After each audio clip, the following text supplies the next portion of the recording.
ser mutirão. Amém? Glória a Deus. Então vamos lá. Queria também honrar o Ministério de Louvor da Alcance Pinhais, que está nos abençoando aqui, né? Eles estão agora ao fundo ali, mas glória a Deus pela vida desses irmãos. Abra comigo a sua Bíblia no livro de Gênesis, capítulo 27.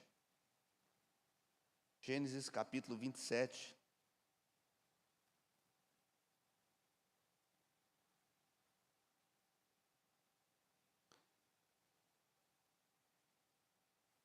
Livro de Gênesis, capítulo 27, nós vamos ler o versículo 18, 19.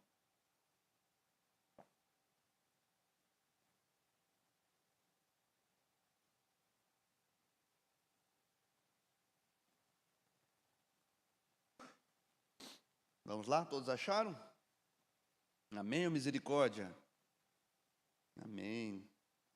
Gênesis capítulo 27, eu vou ler na NAA, diz assim: Jacó foi a seu pai e disse: Meu pai. Ele respondeu: Fale, quem é você, meu filho? Jacó respondeu ao seu pai: Sou Esaú, seu filho primogênito. Fiz o que o Senhor ordenou. Levante-se, por favor, sente-se e coma da minha caça, para que depois o Senhor me abençoe. Amém? Vamos orar? Pai, nós te agradecemos, Senhor, pelo privilégio de estarmos aqui ouvindo da Tua palavra. Nós somos gratos, Senhor, porque temos esse privilégio, Senhor, de estarmos diante do Senhor, de escutarmos aquilo que o Senhor tem para nós, de sermos direcionados, Senhor, de sermos alicerçados sobre a rocha, que é Cristo nosso Senhor. E Deus, eu oro agora em nome de Jesus, que nós possamos ser alimentados espiritualmente através da Tua palavra, Senhor. Em nome de Jesus Cristo, nós possamos sair daqui pessoas melhores, Pai, filhos, Pai. Oh Deus, que a nossa identidade seja hoje alicerçada no Senhor, Pai. Que nós possamos entender, Pai, da onde nós somos, quem somos, Pai, e aquilo que o Senhor tem para cada um aqui. Eu oro em nome de Jesus Cristo. Se você crê, diga amém. Aqui nesse texto que nós lemos, é o relato ali onde Jacó, ele tenta usurpar, né? Ou ele até na verdade consegue, da bênção que seria para o seu irmão Esaú. Nós vemos aqui que Jacó, ele não só usurpou da primogenitura de Esaú, mas nesse momento aqui, ele está mentindo ao seu pai, né? Falando que ele é Esaú, quando na verdade ele não é. E essa é uma passagem que mostra muitas lições. Tem muitas coisas que nós podemos tirar com relação a essa história, essa passagem, né, a vida ali de Jacó e de Esaú, né, como os irmãos, a questão da primogenitura, a questão ali de como Deus tratou, a questão de como o coração de Jacó mais à frente foi tratado, né? Mas aqui o que me chamou a atenção nesse texto foi a pergunta que o seu pai Isaac, já acamado, já ruim de vista, né, ele faz para Jacó, que é assim: quem é você, o meu filho? Meu filho. E o tema da minha mensagem hoje é: quem eu sou? Essa é uma pergunta que cada um de nós precisa fazer para nós mesmos. E dependendo da resposta que você der para você mesmo, você consegue alicerçar a sua vida, porque essa resposta, ela molda a sua vida e ela molda a sua identidade. Eu quero hoje trabalhar com relação à nossa identidade em Deus. A nossa identidade, ela está, né, alicerçada no Senhor e naquilo que Deus quer, ou ela está alicerçada naquilo que o mundo nos oferece? Aqui olhando para essa passagem, nós vemos que Jacó, ele tinha um problema com identidade, né? Porque ele gostaria de ser, né, o primogênito, ele tinha essa vontade, né? Tanto que ele faz de tudo, e Esaú também, né, tem sua parcela de culpa, porque vende a sua primogenitura. Mas nós vemos aqui uma disfuncionalidade, né, na família. Jacó, talvez você não saiba, mas o significado de Jacó é usurpador, né? Alguns falam ou trapaceiro, né? Algumas traduções. Mas nós vemos aqui que nesse episódio, Jacó rouba a bênção do seu irmão Esaú. Na verdade, tanto Jacó, como eu disse, quanto Esaú estavam errados. Os dois erraram, né? Esaú em vender a sua primogenitura por um prato, né, de lentilha, e Jacó, né, por também usurpar dessa primogenitura e também de mentir para o seu pai, como nós vemos aqui. Nós vemos uma identidade conturbada, deturbada. E a pergunta que o Senhor nos faz hoje, para as nossas vidas, né, é: quem é você? Quem é você? Quem realmente é você? Qual a sua filiação? O que molda a sua identidade? Quais são as características que lhe moldam a sua vida? Né? São as características do reino, de Deus, ou são as características do mundo, da cultura, da filosofia mundana? Que molda a sua vida? Abra comigo a sua Bíblia lá em 1 João capítulo 3, porque nós vamos ver o que a Bíblia diz sobre a nossa identidade. 1 João capítulo 3, versículo 1, diz assim, apóstolo João falando: vejam que grande amor o Pai nos tem concedido, a ponto de sermos chamados filhos de Deus. E de fato somos filhos de Deus. Por essa razão, o mundo não nos conhece, porque não o conheceu. Verso 2: amados, agora somos filhos de Deus, mas ainda não se manifestou o que haveremos de ser. Sabemos que, quando Ele se manifestar, seremos semelhantes a Ele, porque haveremos de vê-lo como Ele é. E todo o que tem essa esperança nele, purifica-se a si mesmo, assim como Ele é puro. A Bíblia diz então que nós, né, somos não somente chamados, mas nós somos de fato filhos de Deus. Para aqueles que estão em Cristo Jesus, para aqueles que estão com Jesus, a Bíblia nos chama de filhos de Deus. E essa é a real identidade que eu e você temos, filhos de Deus. Você crê nisso? Você crê que você foi chamado, né, foi adotado como filho de Deus? Você crê que a sua identidade hoje, ela, né, quando você olhar na sua identidade espiritual, né, na sua carteira de identidade espiritual, vai estar lá, filho de Deus. Você crê nisso? Porque aquilo que eu creio, aquilo que eu sou, definem aquilo que eu faço. Irmão, o ser humano, ele necessita de uma identidade. Se você não está firmado, né, com essa identidade em Deus, provavelmente a sua identidade tem um outro Deus, uma outra característica, uma outra filiação, que não é a filiação que Deus deseja para você. Como assim, pastor? Somente no cristianismo, se você olhar as outras religiões, o mundo ele é intencionalmente criado por Deus. Deus disse com a sua palavra, faça-se, e as coisas aconteceram. Então, quando Deus, que faz todas as coisas, né, nos criou, Ele nos criou para que eu e você possamos ter a nossa filiação nele. O grande problema hoje, irmãos, que as pessoas, né, resolveram se filiar a sua identidade não no Criador, mas nas coisas criadas. E esse é o grande problema hoje que nós, né, passamos. As pessoas, como diz Romanos 1, as pessoas resolveram, né, se adaptar, resolveram estar, né, adorar não o Deus que criou todas as coisas, mas as coisas que Deus criou. E quando você tem essa identidade alicerçada nas coisas que Deus criou ou nas coisas do mundo, você tem uma identidade deturbada. Vocês estão entendendo? Quando a sua identidade não está em Deus, ela está em alguma coisa, seja na riqueza, seja, né, numa ideia, seja numa filosofia, seja na cultura que o mundo estipula.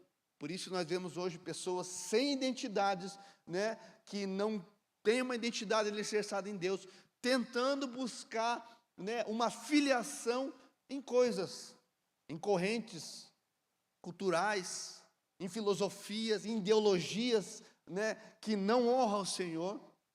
Por isso nós vemos um mundo cada vez mais diversificado em coisas que não agradam o Senhor. Isso é um problema, porque a criatura, né, algo que Deus criou, ele se afasta de Deus, procurando, né, se filiar em coisas que Deus não deseja. Você crê que Deus deseja que você seja chamado filho de Deus? Porque existem duas características, duas correntes, ou dois grupos de pessoas. Amém? Aqueles que são filhos de Deus e aqueles que são criaturas de Deus. Nem todos são filhos de Deus, irmão. Somente aqueles que aceitaram o Senhor, né, que aceitaram a sua filiação em Deus, são chamados filhos de Deus. Então, quando você escutar, todo mundo é filho de Deus, vírgula, nem todos. Todos são criaturas, todos são, né, formados por Deus, mas nem todos são filhos de Deus. Eu preciso entender, eu preciso buscar a minha identidade em Deus. Quem Deus é? Você está entendendo isso? Quando a nossa identidade não está em Deus, está nas coisas do mundo. Você percebe quando a identidade da pessoa não está em Deus, ela está nas coisas do mundo. Quer um exemplo? Riqueza. Riquezas. O pastor Tim Keller, né, famoso teólogo, que partiu há pouco tempo, ele fala assim, aponta que a nossa percepção do mundo molda as nossas prioridades. Segundo ele, pessoas que vivem em função de um emprego ou de uma renda se distraem no meio do caminho e passam a confundir sua verdadeira identidade com resultados obtidos na carreira profissional. Quando a pessoa não tem uma identidade alicerçada em Deus, quando a sua identidade não está em Deus, está em coisas. E o que é o problema de estar em coisas? Né? As pessoas começam a confundir.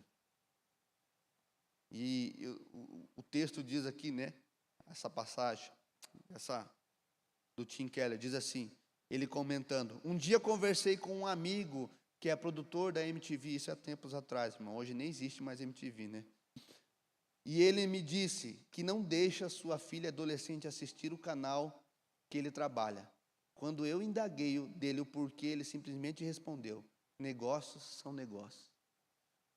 Perceba, irmão, né, que uma identidade corrompida pelas coisas do mundo faz com que a pessoa se distancie de Deus a ponto dele não entender, né, dele não deixar nem a sua própria filha assistir aquilo com que ele trabalha. Veja comigo, essa é uma identidade deturbada. Essa é uma identidade, né, que não está em Deus, mas está nas coisas do mundo. E esse é um problema para as nossas vidas. Quando a nossa identidade não está em Deus, ela está nas coisas do mundo. Por isso que eu e você, como eu disse, precisamos nos apropriar da nossa real identidade em Deus, no Senhor. Amém? Você crê nisso? Né? Quantos aqui são filhos de Deus? Tim Keller também fala assim: se a nossa identidade está no trabalho e não em Cristo, o sucesso chegará à nossa cabeça e o fracasso no nosso coração. Forte, irmãos. Quando nós, né, temos uma identidade nas coisas do mundo, nós nunca seremos plenos. Sempre vai faltar algo. Sempre vai faltar algo. Né? Por isso que você vê, né, tanta disfuncionalidade, né, nas pessoas que não têm uma identidade formada. Percebe que quando a pessoa não tem uma identidade em Deus, ela está sempre batendo a cabeça. Você percebe que esses movimentos que surgem, né, esses movimentos que querem desconstruir a imagem de Deus, esses movimentos que querem acabar, né, com aquilo que Deus preza, né, você percebe uma disfuncionalidade. Você vai olhar o fundo, o cerne do coração de pessoas que estão nesse movimento, né, você percebe que ali falta uma identidade. Eles não sabem quem são.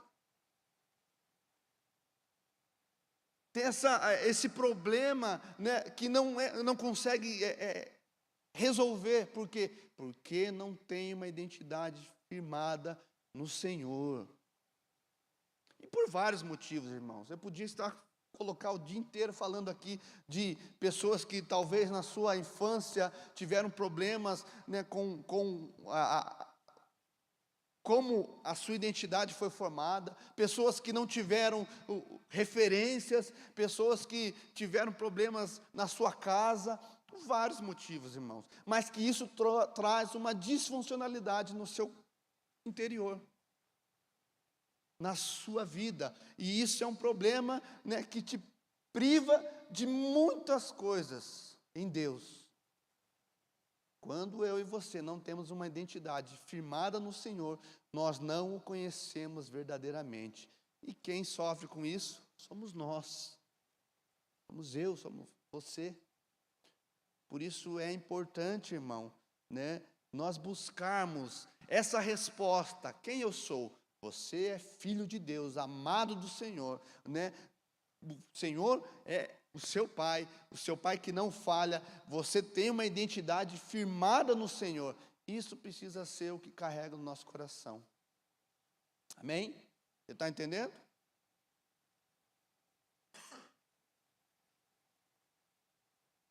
O homem, ele dá início à constituição da sua identidade a partir do momento em que entra em contato com o mundo. Todos nós buscamos e temos uma identidade, seja ela firmada em Deus, ou seja, as coisas. Todos nós, além de nossa carteira de RG, né, temos uma identidade. Ou ela está firmada no Senhor, ou ela está firmada em alguma coisa, alguma ideia. Agora, cristão, e o que nós precisamos alinhar ela está firmada naquilo que é verdadeiro, naquilo que Deus deseja. Por isso que é tão importante esse autoquestionamento. Esse autoquestionamento. Puxa, quem eu sou? Talvez você possa fazer isso hoje. Quem eu sou de verdade? Talvez você nunca fez isso, nunca parou para pensar, né? Às vezes eu tenho meus questionamentos filosóficos, né? E, puxa, eu faço essas perguntas para mim. Quem eu sou? Quem Deus deseja que eu seja? A Bíblia diz quem Deus deseja que você seja. Quem? Questionamentos, irmão.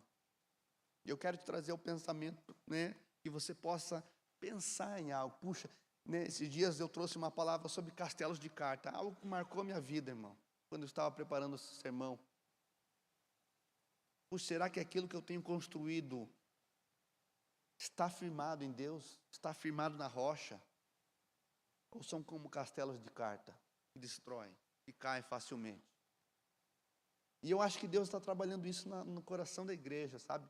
Essa questão, esse senso. Eu estava conversando com o Daniel esses dias, ele falando sobre identidade. Pai, né, Deus falou comigo com relação à identidade, né, quem eu sou, e aquilo trouxe no meu coração, puxa, nós precisamos estar convictos da nossa identidade em Deus. Quem nós somos em Deus.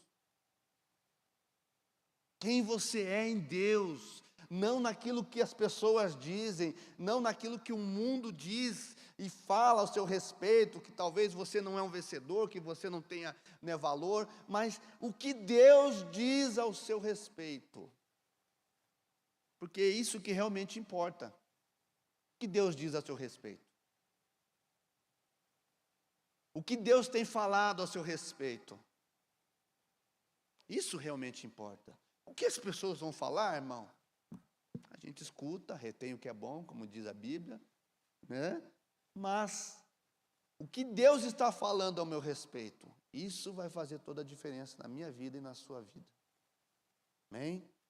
Porque aquele que tem a identidade alicerçada em Deus, ele não se preocupa com questionamentos de fora. Ele não se preocupa com o que o mundo diz. Ele não se preocupa com o que estão falando lá, do lado do outro. Não. Porque ele sabe realmente quem ele é. Você sabe quem você é? Isso faz toda a diferença para a sua vida.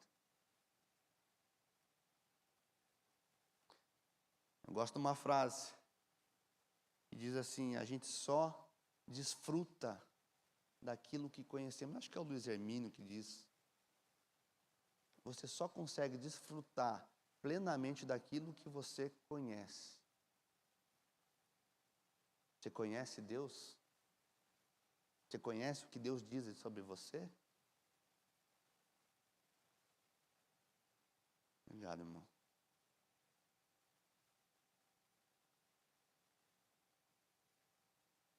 O problema de se apropriar de uma identidade fora dos padrões de Deus é que ficamos à mercê de influências da criação e não do Criador. Como eu disse, influenciados pelas coisas do mundo, influenciado por correntes, influenciado por doutrinas demoníacas, influenciado por estilos de vidas fora do padrão do Senhor. Por quê? Que não temos, né, uma identidade alicerçada, firmada naquilo que Deus deseja. Por isso aqui aos pais, eu me refiro aos pais, né? Vocês precisam alicerçar na vida dos seus filhos a identidade de quem eles são em Deus. Porque se você não fizer isso, irmão, o mundo faz. E você, mais do que eu, talvez, deva conhecer o que o mundo transforma a vida dos nossos filhos. O que o mundo faz. O que a deturbação, né, na mente das nossas crianças, né, tem acontecido com relação às coisas desse mundo. Sabe, pasme, eu estava vendo na internet esses dias. Olha o que o inimigo ele tem feito. Acho que eu não vou falar, não. Melhor não falar. Mas assim, o inimigo ele tem deturbado tanto a mente, né, de pessoas que isso tem acontecido assim, ao nível que você, puxa, como é que uma pessoa chega a esse ponto? Esses dias eu estava vendo, vou falar. Esses dias eu estava vendo.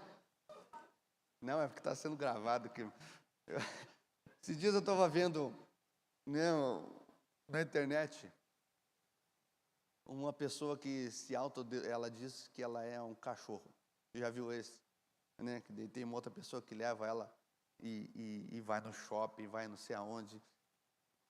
Olha o que o inimigo faz na mente de uma criatura de Deus. Deturba a mente de tal forma que a pessoa ela não jamais se vê como a imagem e semelhança de Deus. Porque a Bíblia diz, no livro de Gênesis, que Deus nos criou a imagem e a semelhança dele. Mas o inimigo, ele molda tanto, né, ele deturba tanto a mente das pessoas, que a pessoa, ela prefere se ver como um cachorro. E se manifesta como um cachorro, e anda como um cachorro. E se você falar, você, meu Deus, ninguém questiona. Você percebe, irmãos, o quanto é importante eu e você, né, termos a nossa identidade firmada naquilo que Deus tem para as nossas vidas. Você percebe o quanto é importante? Você percebe o quanto é importante você trabalhar isso na vida dos seus filhos, das gerações futuras? Perceba, irmão, como será daqui 10, 20 anos? Como será daqui 20 anos? Porque cada vez mais o evangelho está sendo reprimido, as coisas que são, né, corretas, as coisas que são certas, estão sendo reprimidas, abafadas, por tudo o sistema, por todas as coisas em volta, né, o mundo, né, as correntes filosóficas, para que uma nova identidade, que seja desconstruído aquilo que Deus tem, principalmente para a família, principalmente, né, para os padrões da palavra, do evangelho. Isso é sério, irmão. Você e eu não podemos abrir mão, né, daquilo que Deus tem. Isso é sério. Por isso é importante, né, nós se apropriarmos da nossa real identidade. E a gente olha e percebe e vê crentes que estão anos sentados no banco, escutando o sermão, né, mas que ainda não têm uma real identidade de quem eles são em Deus. E isso é um grande problema. Quando que se iniciou esse problema, irmão? Lá no Éden. No Éden. O inimigo insinuou a Adão e Eva, né, que eles não tinham uma visão clara. Essa visão que Deus deu não é uma visão real. A ponto dele falar aqui em Gênesis 3, né, que, olha, os seus olhos se abrirão e vocês serão como Deus, conhecedores do bem e do mal. E aquilo, né, na cabeça de Adão e de Eva, trouxe, puxa, a nossa identidade não é real em Deus. Então esse é um problema que começou lá no Éden. O inimigo, né, cegando, com uma falsa sensação de liberdade, porque é isso que o mundo oferece, uma falsa sensação de liberdade. Perceba, né, você olha para as pessoas que querem curtir a vida, que querem, né, estar envolvidas em tudo quanto é tipo de libertinagem, em droga, em álcool, né, você percebe que o que eles buscam, eu não vou na igreja não, porque eu quero ter minha liberdade. Mas na verdade, irmãos, você olha para a vida da pessoa e ela não está liberta de nada. Muito pelo contrário, ela está acorrentada a vícios, né? Está acorrentada a dogmas, está acorrentada a situações, né? E você olha e percebe que o inimigo ele tem cegado a mente e a visão dessas pessoas. Porque, ora bolas, se Jesus fala, né, que foi para a liberdade que eu vos libertei, né, se vocês tiverem em mim, vocês serão verdadeiramente libertos. A gente olha e pensa, será que Jesus estava nos enganando? A real liberdade está no centro da vontade de Deus. Amém? Você crê nisso? Essa é a real liberdade. A liberdade do mundo, ela é só uma capa. O grande problema é que tem muitas pessoas cegas, como um elefante, né, preso numa pequena corda. Você já viu esse exemplo? O elefante desde cedo, né? Eles amarram o elefantinho desde bebê, né, num toco, uma pequena corda. E ali, aquele elefante, quando é pequeno, realmente, aquela corda é difícil para ele se escapar. Mas na mente dele, com o passar dos anos, a mente dele foi cauterizada por aquele sistema. E quando ele cresce, aquela pequena corda amarrada no toco é uma prisão para ele. Ele não percebe a força que tem. E ele vive uma vida aprisionada, por mais que ele seja, muito forte. Por quê? Porque ele resolveu viver aquilo ali. Trazendo para nós, é a mesma coisa, irmão. Muitas pessoas vivem uma falsa liberdade. O inimigo cega. A igreja, não. Vão querer que você, vão acabar com a sua liberdade. Na verdade, irmãos, o mundo te aprisiona. O Senhor Jesus te liberta. O Senhor Jesus te liberta, Agora, eu só vou entender isso se a minha identidade estiver realmente alicerçada em Deus, no Senhor, naquilo que é verdadeiro. Amém? Você crê nisso? E quais os danos que uma falta de identidade em Deus causa?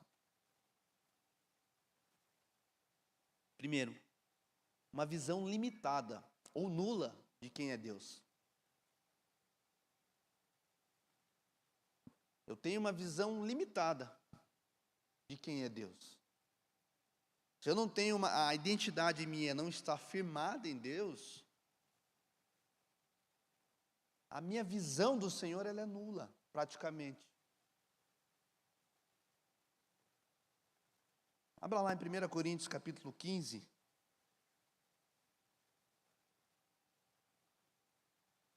1 Coríntios capítulo 15, verso 9 e 10.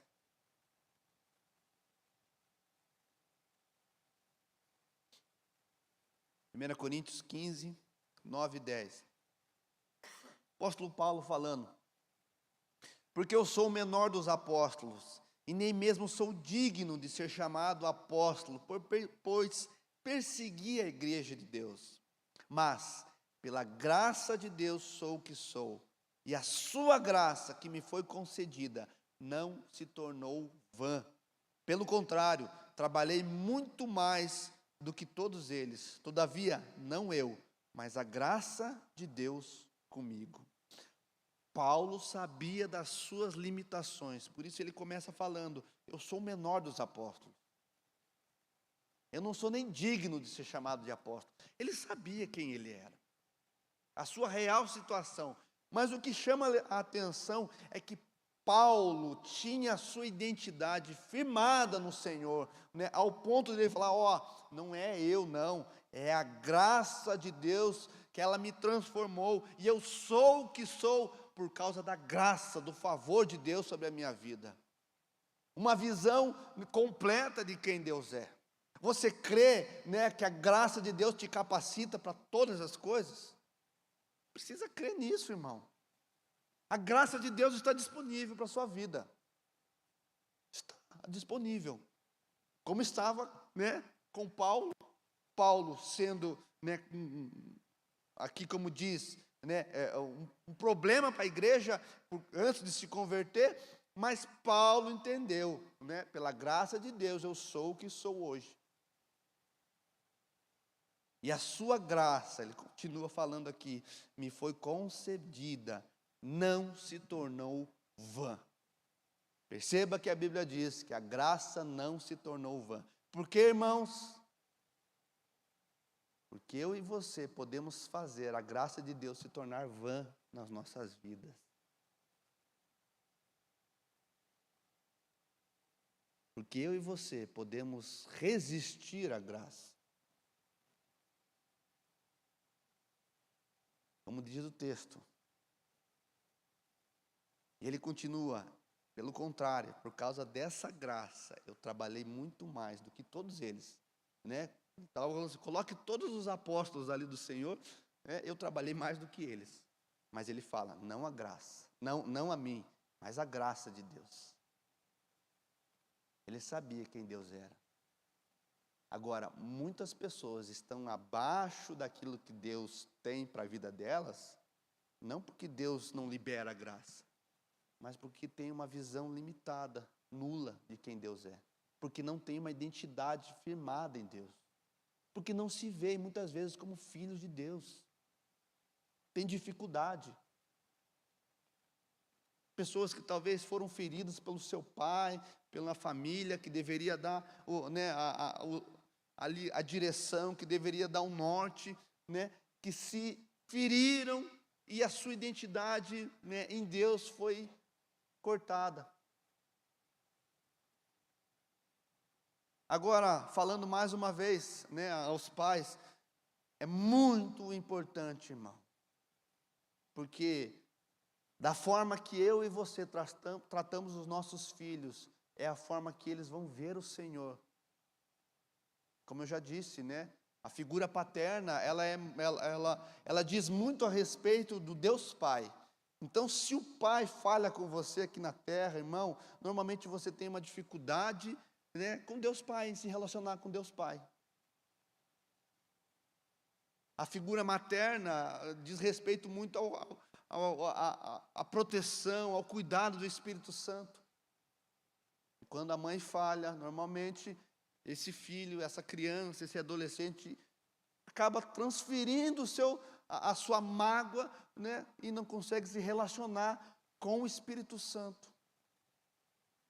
E essa identidade que deveria ser plena em Deus, na Trindade, é abalada por causa de problemas familiares.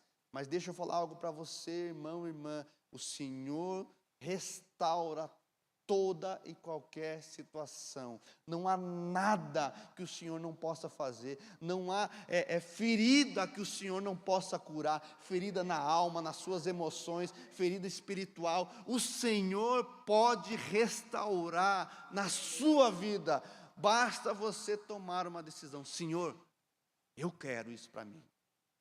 Eu quero os seus benefícios. Eu quero, sabe?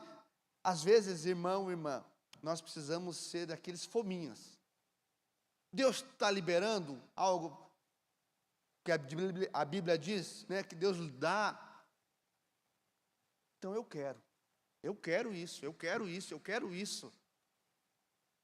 Por quê? Porque você é filho, filha, você tem direito, herança.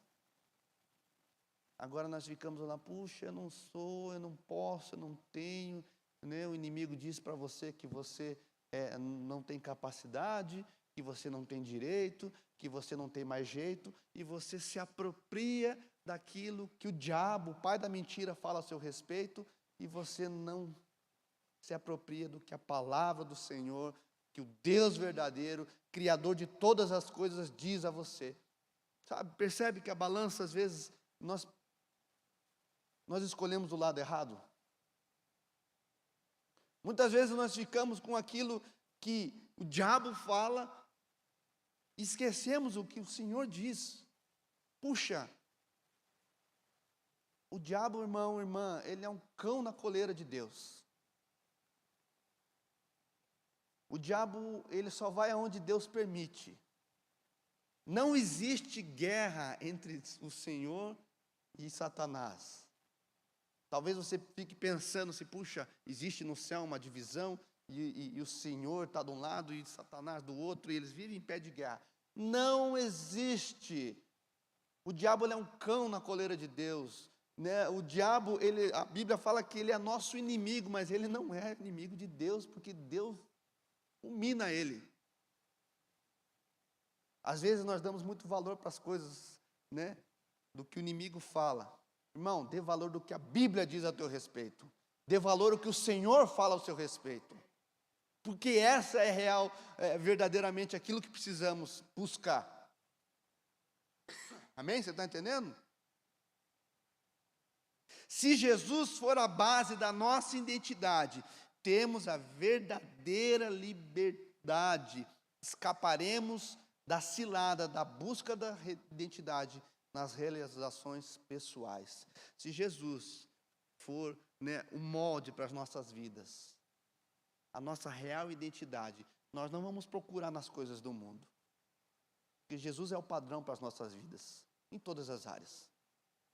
como filho, como se sujeitar ao Senhor, como empresário, como homem, como relacionamento familiar. O Senhor o Senhor Jesus é o padrão para as nossas vidas. É nele que nós precisamos se inspirar. É nele que nós precisamos buscar a nossa real identidade, no Senhor. Amém? Qual a outra dano que a falta de identidade em Deus nos proporciona? É uma vida sem propósito. Já conheceu pessoas que não têm propósito nenhum?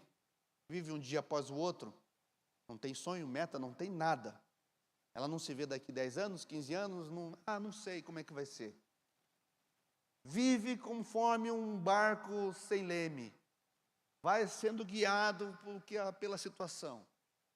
Pessoa sem propósito. Pergunta algo, puxa, como você se vê em Deus? Não sei. Não sou. Não tenho. O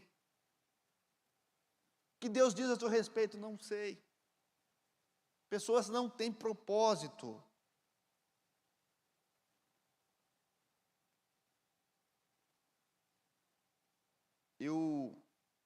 Existe uma frase, existe um escritor que eu gosto muito, que é o Jordan Peterson. Ele não é um escritor cristão, apesar dele ser cristão. E uma das coisas que ele diz é que nós precisamos buscar aquilo que é significativo e não aquilo que é conveniente. O que é significativo para a sua vida? Porque aí está o seu propósito. Se você não consegue responder, talvez você tenha um problema na sua identidade com Deus. O que é significativo para você? Pastor, não sei.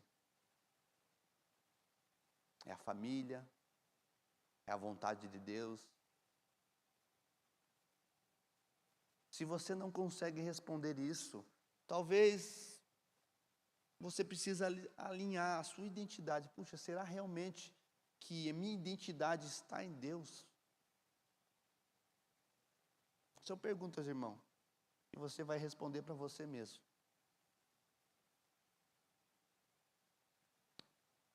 E eu espero que isso traga um senso crítico sobre você, para você, né?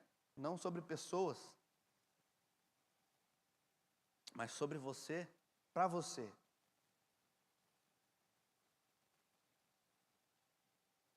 Puxa, será que minha vida, né, eu costumo falar isso. Para que você foi criado? Há um versículo bíblico que eu aprendi desde a minha conversão. Eu lembro até hoje, quando eu aprendi esse versículo. Estava, né, num culto lá na Alcance Pinhais, pastor Milton falou assim, próximo domingo, no meio do culto, ele falou, você vai ter que decorar, para a igreja ele falou, você vai ter que decorar um versículo. E eu falei, meu Deus do céu, recém-convertido, né? Meu Deus do céu, eu não sei. E estudando a palavra, um versículo saltou sobre os meus olhos. Efésios 1:4. Diz assim, e fomos eleitos nele, antes da fundação do mundo, para sermos santos e irrepreensíveis na sua presença. Sabe, irmão, há um propósito desenhado por Deus para a sua vida. Deus criou um mundo para você, desenhou um mundo para que você possa cumprir o propósito estabelecido por Ele. Porque diz a palavra que o mundo foi criado por Deus. Depois que Deus sonhou com você. Você percebe, irmão? Você percebe que você tem algo, né, um propósito estabelecido por Deus para a sua vida. E esse propósito foi criado, né, antes da fundação do mundo. Então, toda vez que você puxa, eu não sei porque eu vim para esse mundo. Eu não sei porque, né, eu estou aqui. Entenda que o próprio Deus, Criador de todas as coisas, Senhor de todo o universo, Criador de todas as estrelas, aquelas que você vê e aquelas que você nem imagina que existem, né? O Senhor criou você para um propósito. E quando você entende isso, né, você começa a pensar, puxa, Deus se importa comigo. Deus se importa. Talvez eu não receba, né, a importância das pessoas que eu amo aqui, né? Você pode pensar isso. Talvez eu nunca recebi importância daquelas pessoas que eu gostaria que se importasse. Talvez de um pai, de uma mãe, talvez de um ente querido que você preza. Mas quando você entende que Deus, Criador de todas as coisas, se importa com você, você puxa, o Criador se importa comigo. Isso precisa trazer no seu coração um senso de importância. E eu não quero ficar pregando aqui, né, que o homem é o centro das coisas, não. Nós não somos nada, irmão. Nós somos pecadores alcançados pela misericórdia do Senhor. Nós não temos nada para oferecer para Deus. Deus deu tudo. Mas isso precisa trazer, puxa, Deus que criou todas as coisas se importa comigo. Mesmo eu não tendo nada a oferecer para Ele.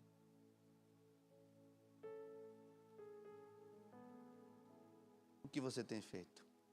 Aquilo que é significativo ou aquilo que é conveniente? Faço por conveniência. Eu faço porque para não arrumar problema, né, eu vou levando a vida, deixa a vida me levar. É mais fácil. Ou eu tenho buscado aquilo que é significativo, aquilo que vai deixar marcas, né, não só na minha vida, mas vai ultrapassar, né, a barreira, né, da minha idade, vai ficar nas gerações futuras. Tem pensado nisso, irmão? E você tem deixado de legado? Preguei esses tempos sobre legado. O que você tem deixado como legado?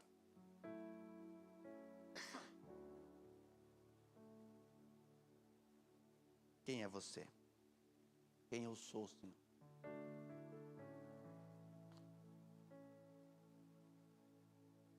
Existem pessoas que vivem uma vida fora dos padrões do Senhor, que têm uma identidade deturbada, e isso traz no coração dessas pessoas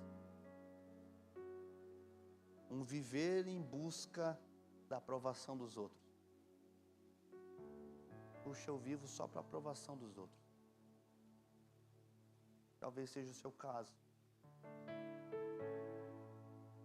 Eu vivo para provar. Eu vivo para provar para o meu pai. Meu pai falou que eu nunca ia ser nada. Eu vivo provar para ele que eu sou. Eu vivo para provar, né? Os outros precisam me aprovar. Tenho essa vontade, né? Que preciso disso. Que alguém me aprove. Isso é um sintoma que a sua identidade precisa ser ajustada no Senhor. Isso te faz viver uma vida que não é sua. Uma vida que não é a vida que Deus sonhou para você. E volto a falar. Talvez você tenha sido muito ferido. A gente entende.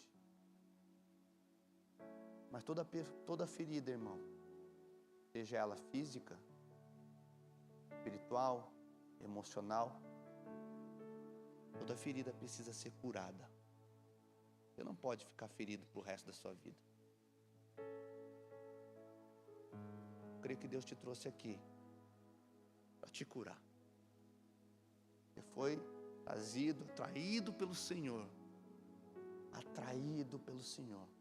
para que o Senhor traga cura, para que o Senhor derrame sobre ti o bálsamo de Gileade, que te restaura, que te cura. Eu creio, tenho essa convicção. Você não pensou, você pode até ter pensado, puxa, vamos na igreja, mas você foi atraído pelo Espírito Santo para esse lugar. Talvez você que nos assiste, nos escuta, o Senhor te atraiu para te falar, não viva pela aprovação dos outros, viva por aquilo que eu tenho para você. Viva para esse propósito.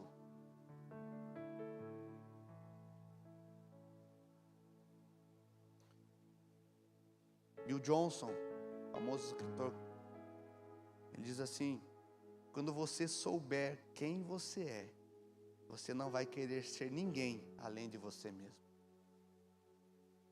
Quando você souber, puxa, quem eu sou em Deus? Eu sou filho amado do Senhor. Eu sou filho, eu tenho filiação, eu tenho herança, eu tenho lugar à mesa. Eu não fico comendo as migalhas, não. Eu sento à mesa com o Rei, com o Senhor de todas as coisas.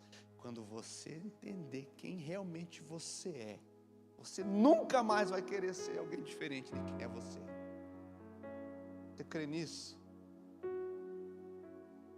Então, viva uma vida. Tenha uma real identidade em Deus. Ele é o padrão. Não são coisas, não são grupos, não são ideologias, não são filosofias, não são estilos de vida, não são as coisas do mundo, riqueza, status, poder, não. É o Senhor que é o padrão. O Senhor. Sabe, irmãos, eu vivo para que um dia eu escute claramente a voz do Senhor. Esse é meu filho amado, em quem tenho prazer. Filho, você é filho e filha. Você não é bastardo, você não é um acidente, você não foi nenhum acidente gerado por algo, não. Você foi criado para um propósito, ser filho amado de Deus. Essa é a sua real identidade. Essa.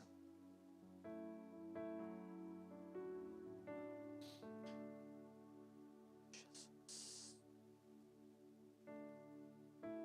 Eu queria que você ficasse de pé. Tinha mais coisa para falar aqui, mas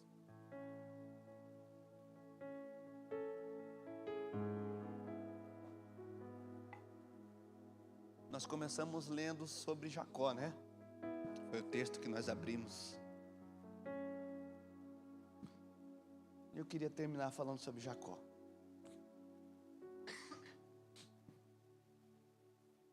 Gênesis 32. Gênesis capítulo 32, verso 26. Jacó, o homem o qual o seu pai perguntou: quem é você? O texto diz no versículo 26, capítulo 32. Jacó, depois de ter passado por muitas coisas, né? Você conhece a história de Jacó? Da mesma maneira que ele enganou, ele também sofreu, também foi enganado. Ele também teve que fazer o caminho de volta, fazer o conserto com seu irmão. Ele teve que alinhar algumas coisas na sua vida. Mas no versículo 26 do capítulo 32, ele teve encontro com um homem. A Bíblia diz um homem. O Senhor o encontrou. E o texto diz assim: então o homem disse, o anjo, né? Em outras versões: deixe-me ir, pois já rompeu o dia. Jacó respondeu: não o deixarei ir se você não me abençoar. Então o homem perguntou: como você se chama? Ele respondeu: Jacó. Então disse: o seu nome não será mais Jacó, e sim Israel, pois você lutou com Deus e com os homens e prevaleceu. A Bíblia diz que Jacó, ele já sabia quem ele era, né? Quem ele realmente era. O Jacó, o usurpador, o enganador. Mas quando ele se encontrou com o anjo do Senhor, quando ele teve um encontro com Deus, alguns falam aqui uma teofania, ou a presença do próprio Jesus. Diz aqui que esse homem mudou o nome de Jacó. Não, você não é mais o usurpador, o enganador. Não, eu vou mudar o seu nome. Eu vou mudar a sua identidade. Eu vou mudar aquilo que você achava que você era. E o teu nome não será mais Jacó, mas Israel, porque você prevaleceu. Você lutou e prevaleceu com Deus. Sabe, irmãos, se há algo que Deus ama fazer, é corrigir uma identidade deturbada. Deus mudou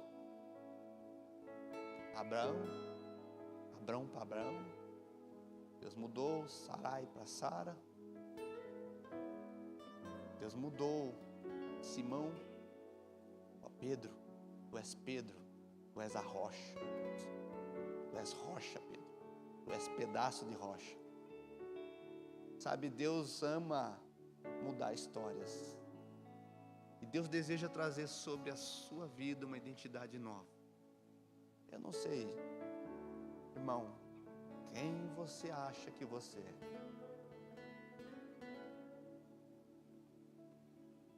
Mas a Bíblia diz, a Bíblia que eu creio, a Bíblia, a voz do próprio Deus diz assim, Romanos 1:8. Agora, pois, já não existe nenhuma condenação para os que estão em Cristo Jesus. Eu queria que você pudesse orar ao Senhor. Talvez você precise agora fazer uma oração sincera a Deus. Senhor, eu sei quem eu sou de verdade. Ou talvez você possa falar, puxa, Senhor, eu tenho esse rótulo, como Jacó tinha. Jacó tinha um rótulo. Mas um rótulo que não era a real identidade dele. Eu queria que você orasse, vai ser ministrada uma canção. Se você pudesse derramar na presença do Senhor aqui. Eu creio que há a cura do Senhor sobre a sua vida hoje. A cura do Senhor. O Senhor te trouxe aqui para te curar. O Senhor não te trouxe aqui para que você escutasse só uma mensaginha bonita. Não. Até porque a gente não tem nada para oferecer para você, irmão. A não ser o conteúdo. Nós somos apenas um vaso do Senhor, que Ele usa a hora que Ele quer, do jeito que Ele quer. Mas se algo fez sentido no seu coração, eu queria que você orasse a Deus agora. Ore. Comece a falar, Senhor, hoje, esse dia vai ficar marcado, assim como o Senhor marcou a vida de Jacó, na sua perna, deixou ele meio manco, né? Mas toda vez que Jacó, talvez, ou Israel, dava uma pisada assim falsa, ele lembrava, puxa, o Senhor me marcou naquele dia. O Senhor vai te marcar hoje, eu creio nisso. Eu creio que é uma marca de Deus sobre a sua vida hoje. Eu creio que uma nova história está sendo escrita sobre ti agora. Uma história que não diz respeito ao que as pessoas falam ou deixaram de falar. Que não diz respeito àquilo que você precisava ouvir de alguém ou de uma pessoa específica. Mas essa história que está sendo escrita hoje, ela está sendo escrita pela mão do próprio Deus, Criador de todas as coisas. Vamos orar, vamos adorar o Senhor. Se derrame, irmão. Se você quiser vir à frente, se ajoelhar na sua cadeira, se você quiser se levantar, irmão, a casa do Pai é a liberdade. Você tem liberdade porque você é filho e filha amada. Você tem liberdade, mas não deixe esse momento passar. Amém? Vamos fazer isso. Vamos se derramar diante do Senhor. Aleluia.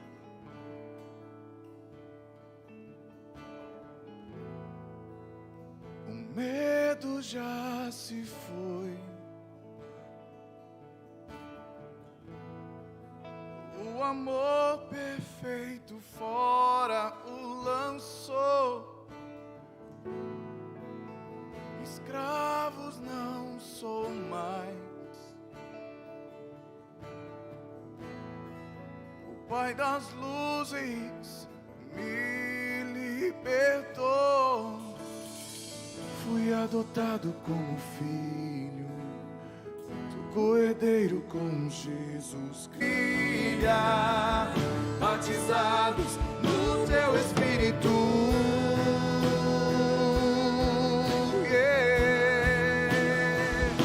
clamamos Abba, Pai.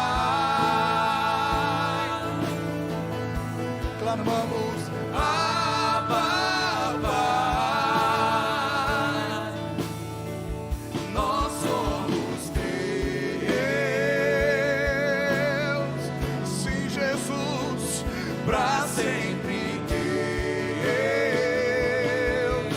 Clamamos, clamamos Abba, Pai. Clamamos Abba, Pai. Nós somos teus,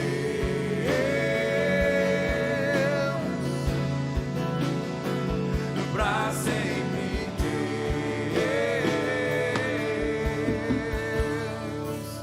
E o medo já se foi,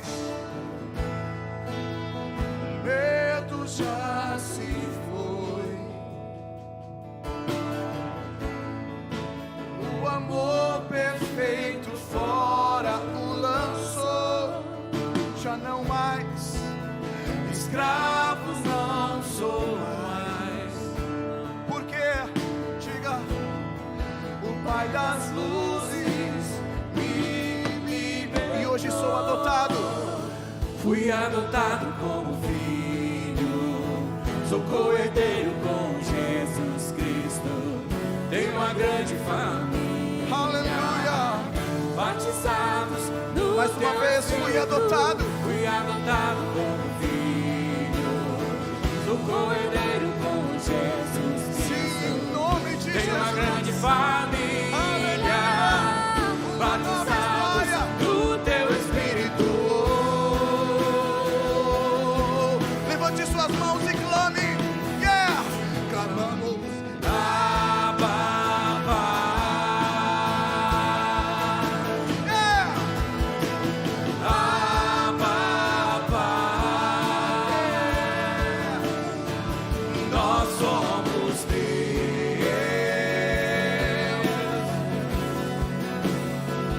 pra sempre teus. Em uma só voz clamamos, clamamos Abba, Pai. Clamamos Abba, Pai. Nós somos teus, sim, nós somos, pra sempre. Pegue todo o fôlego que você tiver, somente as vozes, e clame Abba. Clamamos Abba, Pai. Sim, Senhor. Clamamos Abba, Pai. Sim, nós somos nós somos teus.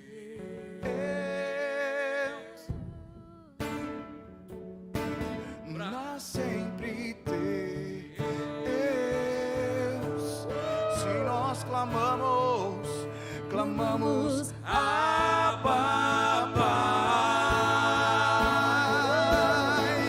E nós clamamos Abba, Pai. Ele é nosso e nós somos dele. Nós somos teus. Não somente hoje, mas para sempre. Eleve o volume da sua adoração e clame ao Abba.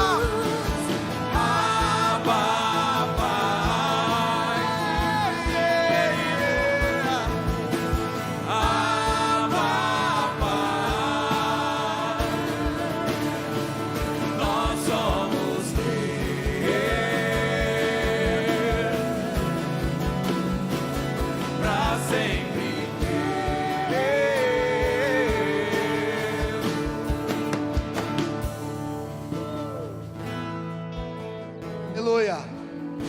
Sim, Jesus. Nós oramos, Espírito Santo de Deus. Toca sobre cada um aqui, Senhor. Alicerça, Senhor, a nossa filiação, a nossa identidade, Senhor, em Ti, Senhor. Deus, eu oro em nome de Jesus. E cada alma, cada vida aqui nesse lugar, Pai, possa ser marcado, Senhor, com o Seu Espírito.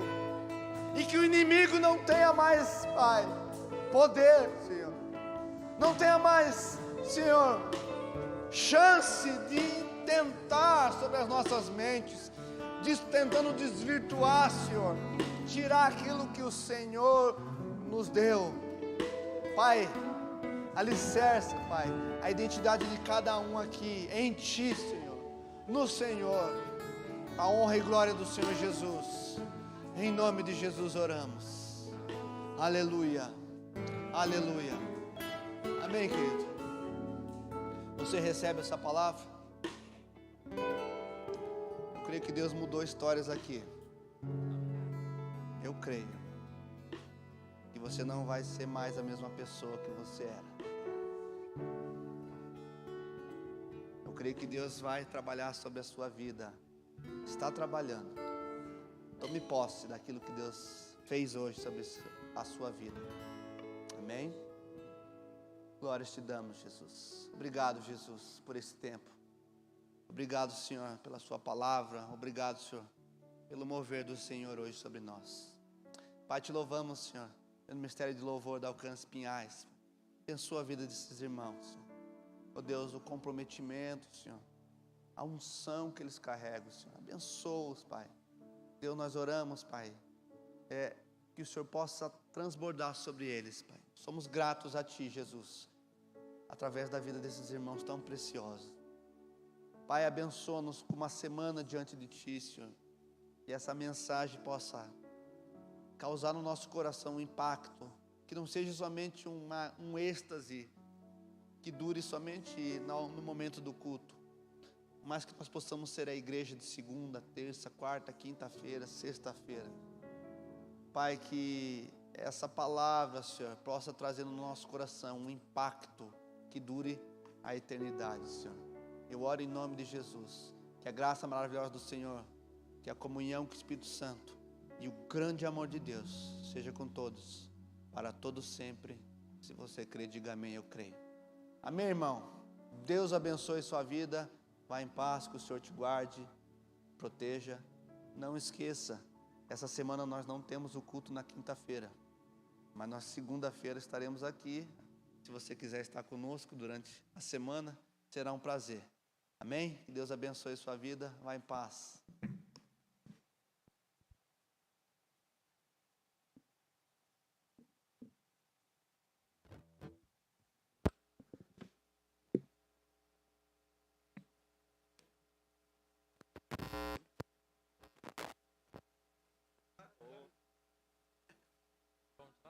Cheguei, Dudu.